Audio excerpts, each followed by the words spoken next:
Fala galera, chegando mais um dia aqui na reta final do ano.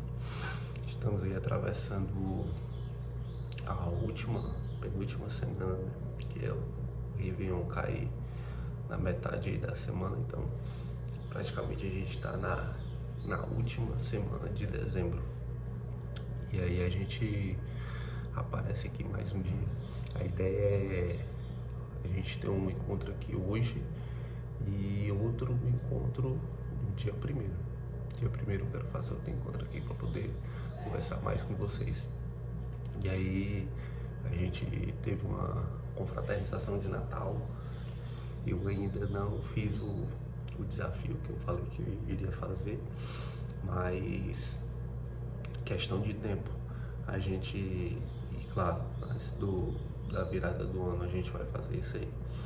Hoje, na verdade, essa semana foi um negócio louco. No comércio é uma data que movimenta muito o mercado e aí a gente acaba se ocupando aqui e ali, a gente tira o foco, é obrigado a tirar o foco, né? Porque a gente coloca as situações e as coisas em ordem de prioridade. Então tudo é a prioridade que você coloca. E é interessante que esses dias eu passei uma mensagem e eu também vivi algo esses dias que também não foi passado para vocês. Acho que tá com 3 semanas. A minha mãe teve que fazer um exame do peito e aí o médico pediu para que ela fizesse uma biópsia, uma punção. Você tira um pedaço do material para poder fazer o estudo e ver o que aquilo vai se tornar, o que aquilo é. E aí ela fez esse exame, ela estava sentindo uma dor no peito, fez esse exame e aí fez a punção. O resultado iria sair na semana posterior. E assim aconteceu. Ela fez o exame e mandou o resultado pro meu irmão avaliar. Só que o que acontece? Quando ele abriu o exame, ele percebeu que tinha dado um nódulo maligno. E aí ele ficou arrasado, ligou pra mim. Ele disse, cara, como é que eu vou falar isso pra minha mãe? Eu disse, não, pode deixar aqui e eu converso com ela. E aí desliguei o telefone e fiquei pensativo. E depois de um tempo ele liga pra mim novamente.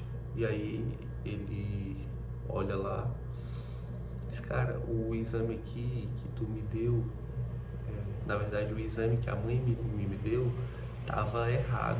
Era o exame antigo, porque antigamente ela tinha ela retirou um nódulo que tinha e esse nódulo era maligno. Então ela teve que fazer essa cirurgia na tireoide e aí retirou isso. Só que esse exame que ele olhou era o exame da tireoide. O do peito, da mama não tinha saído. E aí quando ele me disse, cara, não saiu ainda, vai sair.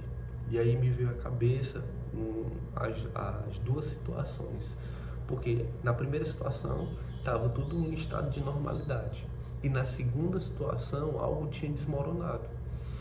Então em pouco tempo você tem uma situação, ali segundos você tem outra situação.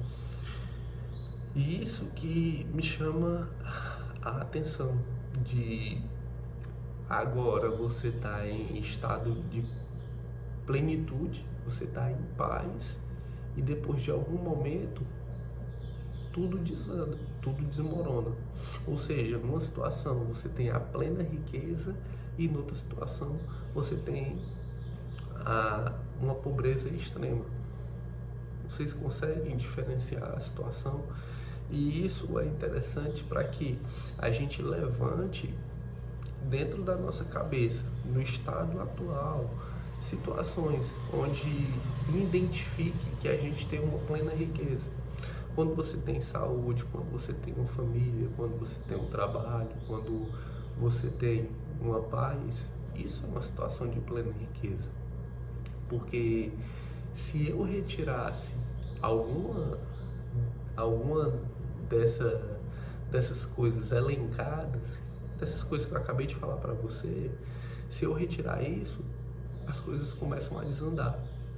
Então a gente percebe que existe uma riqueza enorme hoje, na nossa vida agora. Apesar de tudo o que você coloca como barreira para que isso não seja verdade, mas existe uma plena riqueza. E é nesses detalhes que a gente tem que começar a se atentar. É nesses detalhes que a gente traz à tona, é nesses detalhes que a gente começa a trazer consciência. A gente precisa trazer consciência.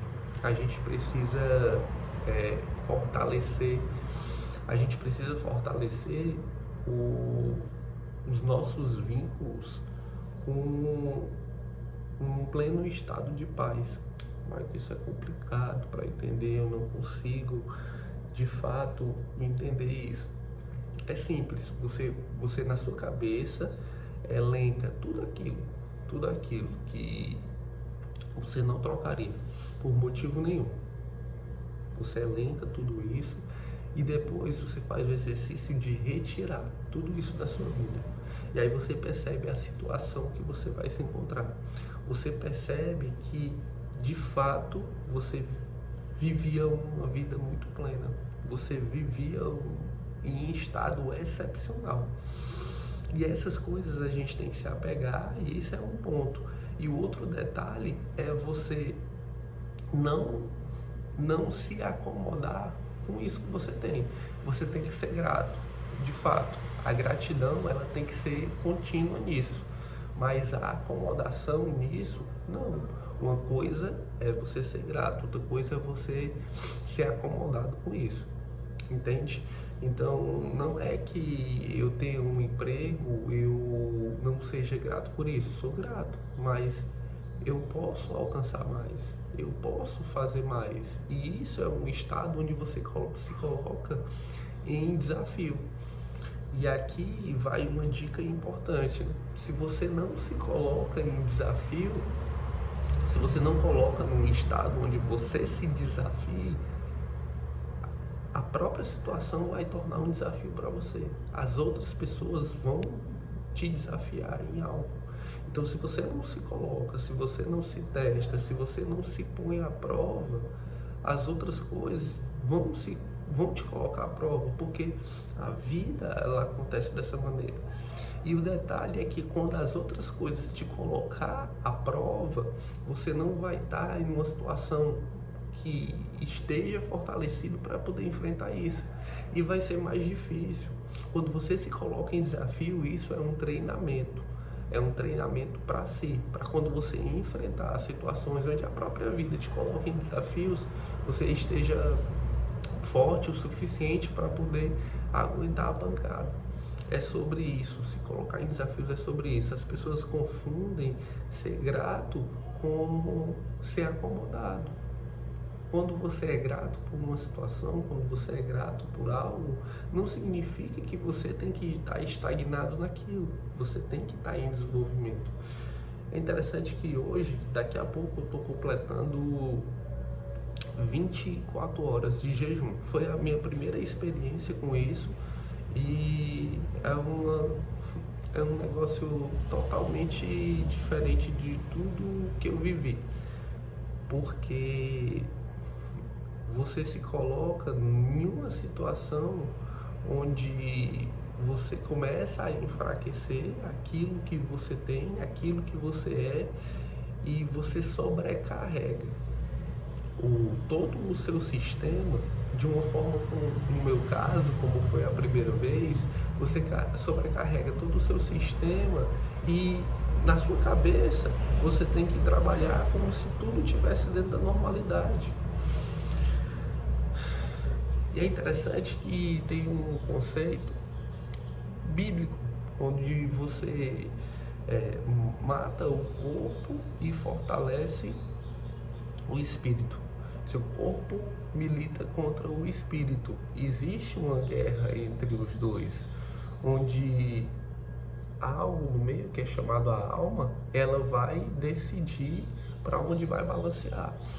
E a partir do momento que você começa a enfraquecer o seu corpo, você começa a fortalecer o seu espírito, você cria uma capacidade de tomada de decisões, você cria uma capacidade de consciência, os sentidos afloram, você começa a valorizar o estado anterior, o seu paladar fica totalmente diferente.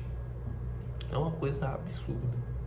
Há pouco tempo eu não imaginaria a possibilidade de fazer isso, porque na minha visão isso era como uma loucura, seria desnecessário. Mas hoje a gente vê a necessidade de se colocar em situações diferentes, de se colocar em desafios. Se colocando em desafios, a gente consegue atingir lugares onde na situação de acomodação a gente não chegaria. Não chegaria. Então eu me coloquei numa situação onde, num estado de jejum diferente daquela situação que eu passei a minha vida toda. Hoje eu tenho 32 anos e eu nunca tinha vivido essa experiência. Nunca tinha vivido essa experiência. E isso era comum de ser feito. Existia o hábito de se fazer isso, mas no decorrer do tempo, onde as coisas ficaram bem mais acessíveis, a comida ali em tempo rápido, e hoje a gente vive um tempo onde as pessoas passam dos limites, onde as pessoas se excedem no ato da alimentação, onde não existe uma educação alimentar. Domingo agora eu estava na confraternização de família e era aniversário do meu tio e da minha tia, eles são gêmeos, e aí teve um churrasco. E aí teve um momento onde a gente começou a falar sobre a questão da educação. E aí eu chamei a atenção, eu sou graduado em educação física, e eu chamei a atenção para a importância do esporte, porque o esporte, ele molda o caráter. A gente começou a falar sobre futebol e o Brasil é um país que tem 5 campeonatos mundiais e por conta desses campeonatos mundiais que ele tem, ele detém o título de melhor seleção do mundo. Só que hoje a gente atravessa uma fase onde não tem atletas que tornem essa seleção a melhor do mundo. Prova disso é que provavelmente ele não vai passar das classificatórias para a Copa do Mundo, ou seja, na Copa do Mundo ele não vai estar presente, porque o time não conseguiu formar de uma possibilidade para poder entrar aí nesse campeonato. Mas qual é o motivo? A gente tem que ter um motivo. O motivo está lá na base, o motivo está lá no início. Eu joguei bola por muito tempo, fui atleta de futebol e eu via muitos meninos lá, muitos jogadores que os caras eram fora da curva, eram excepcionais.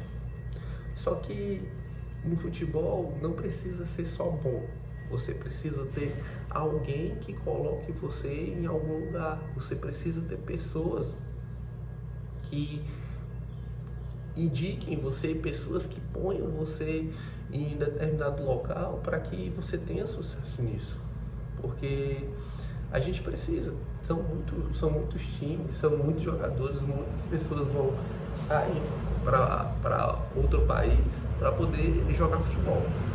E aí o que acontece? Hoje as crianças, elas não têm mais esse sonho de ser um jogador de futebol. Hoje, se você chegar numa favela, ou você perguntar, e aí, o que tu quer ser? Ah, o menino quer ser um MC, o menino quer ser um traficante, o menino quer ser outras coisas menos jogador de futebol. Hoje não faz tanto sentido ser um jogador de futebol. Antigamente, ser jogador de futebol era uma válvula, era uma maneira, uma escapatória do menino sair ali da favela. Hoje ele não tem mais interesse em sair da favela, porque existe ali um meio onde ele vê satisfação, ele vê dinheiro, ele vê tudo aquilo que as pessoas que têm a cabeça mediana, elas desejam. Então não tem como você ser diferente se você vive no ambiente. Você está no ambiente onde todo mundo faz isso, você ser disruptivo ao ponto de fazer diferente é um caso extraordinário. O ambiente ele tem um peso muito grande, é 85% da situação, é o ambiente. Então hoje a gente não tem uma safra tão boa de jogadores por conta disso, porque o desejo mudou, o sonho mudou, a proa do barco apontou para outro lugar, por isso que é diferente. E aí a questão do investimento em esporte, a gente observa dois países, a China e os Estados Unidos, nas Olimpíadas eles foram os maiores medalhistas. A China teve a maior quantidade de medalhas, porém os Estados Unidos teve a maior quantidade de medalha de ouro. E o que a gente vê? São dois países que estão em pleno crescimento. Eles investem em esporte, porque o esporte ele molda caráter. E a gente não tem esse investimento aqui. A gente fica marginalizado com as coisas que de fato importam, com as coisas que de fato fazem a diferença. E o que eu vejo, que também eu pensava de uma forma diferente, e hoje eu penso totalmente contrário, é que as pessoas boas elas começaram a se afastar da política.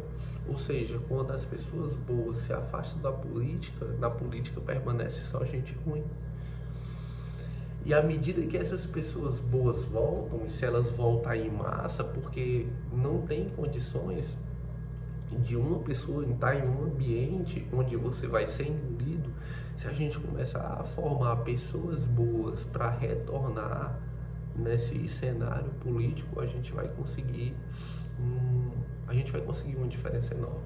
A gente vai conseguir mudar alguma coisa. A política é a forma de chegarmos o mais rápido na educação das pessoas. Porque uma coisa é a sua família, pai e mãe, educar filho. Mas outra coisa é ele estar em contato com outras pessoas na escola. E se a própria escola não tiver políticas dessa maneira, que é feito lá em cima, a gente vai começar a guerrear uma guerra desleal, porque o ambiente ele é bem mais forte. Então a gente precisa trazer mais pessoas, a gente precisa se interessar mais, e isso é um plano que vai durar 20 ou 30 anos para ter um resquício de mudança. É uma caminhada lenta, da mesma forma como a gente se tornou o que é hoje, demorou de 10 a 20 anos, a gente vai precisar de um tempo desse para desconstruir. É como na alimentação. Às vezes a pessoa quer destruir um corpo que ela construiu. Na verdade ela não construiu, ela destruiu o corpo, né? Mas você construiu aquela situação e as pessoas querem destruir aquela situação em pouco tempo. Você passou 20 anos construindo uma situação que você está numa obesidade e aí você quer destruir em meses. Não é assim, não faz sentido. Então, geralmente, o tempo que você leva para construir é o tempo que você leva para destruir. Isso de uma forma saudável. Existem outros meios para se fazer, claro, mas, em sério, eu não vejo como uma questão de saúde fazer isso, um negócio tão rápido, sabe? Não existe uma mudança na mentalidade. Primeiro, você tem que ter uma mudança na mentalidade, você tem que ter uma mudança dentro de si, você tem que ter uma mudança em hábitos, para depois isso refletir no seu corpo. É dessa maneira, não existe você mudar de forma externa e a mentalidade ainda está presa ao passado. Você vai viver, você está se metendo, na verdade, você vai se meter numa guerra onde você vai sofrer. E muito, e muito. Então, a gente tem que se preparar de uma forma onde a mudança tem que ser feita interna para os resultados começarem a aparecer na parte externa, para os resultados começarem a se mostrar. A gente começou a conversar e a gente tomou outro rumo, mas enfim, o nosso papo de hoje é sobre aquilo que a gente tem que se apegar, sobre aquela riqueza que não está consciente e a gente traz ela à consciência e a gente consegue se motivar para poder não se acomodar e conquistar mais coisas, conquistar outras coisas. A gente não pode se acomodar de maneira alguma.